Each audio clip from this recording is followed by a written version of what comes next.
You're watching London Live News. It's time now for a quick break, but when we come back, we'll be speaking to those working on the campaign against misdiagnoses, as campaigners call for more training for GPs to recognise sarcoma and other rare cancers.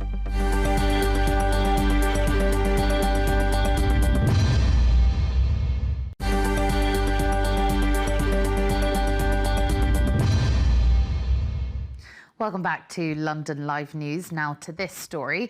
A 44-year-old charity worker with a rare terminal cancer is calling for more training for GPs to recognise sarcoma and other rare cancers. Daryl McDonald, who lives in Twickenham, was misdiagnosed for over 2 months. Eventually, he was told he had synovial sarcoma cancer, which is so rare that it accounts for less than 0.5% of all cancer diagnoses. Well, with this month being Sarcoma Awareness Month, Daryl is part of a billboard campaign around the country featuring people revealing the number of days it took to be diagnosed with the disease. Nora caught up with him. Fond memories of a family holiday in the Caribbean. Daryl had always enjoyed living life to the full until he was unexpectedly hit by sarcoma. So before I had it, I didn't know what it was. And I had quite a delay between having symptoms and getting diagnosed, and actually having met people through this campaign. Mine was quite low. Some people have waited over 1,000 days between having symptoms to actually finding out their sarcoma, which can mean they've had treatment that hasn't been as effective. And as we know with cancer, time is kind of the probably most critical measure of success. I guess success is probably a weird word to use in this situation.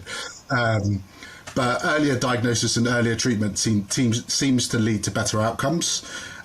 So I think that GPs, as normally is the first point of call, being aware of the signs and the symptoms and actually having this as something that they think could be affecting a patient to help speed that up would be really, really useful. But what is exactly sarcoma?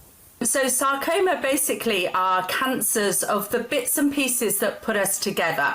So bone, muscle, fat and nerves are the main types.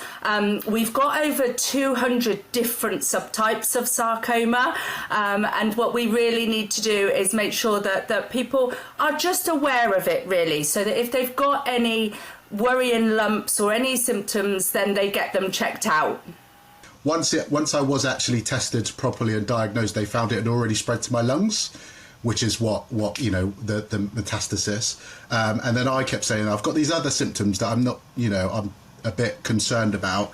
I was sort of getting a bit of brush off, and I actually had to push a bit.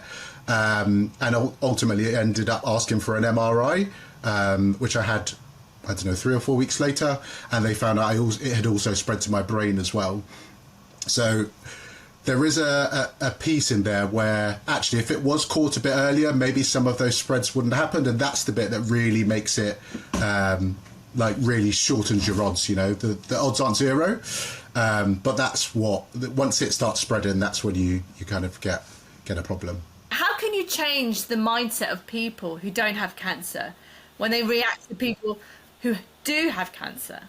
Two ways looking at this. So one, I genuinely think mindset plays a part in the way that people's outcomes are. And I'm not going to say I'm overly positive where I just think everything is going to be great. I'm very sensibly positive. But I do say, okay, there are some things that I can control and there's some things I can't. Sarcoma is one that hits everyone. It does not, I ran marathons, I got a black belt in karate, I worked for Nike for ages, where being active is a big part of the DNA of the business. And yet this hit me, which was this is really unfair. I haven't been out drinking and smoking all the time and, putting myself in situations where I know the risks would be higher. But what people have thought is, you get cancer, it's just a matter of time. You're gonna die. And if your doctor tells you got 6 months, then you probably got 6 or 7 months. A really big message from me is don't wait till you get cancer to start living your life. Don't have that perfume that you only save for celebrations or you're at a wedding anniversary night and they never actually really use it. Like, enjoy now, because whether you got cancer or not, anything can happen to anyone at any time. There we are. That was Daryl McDonald there, all about that campaign. And to find out more, you can visit sarcoma.org.uk. Now, Westminster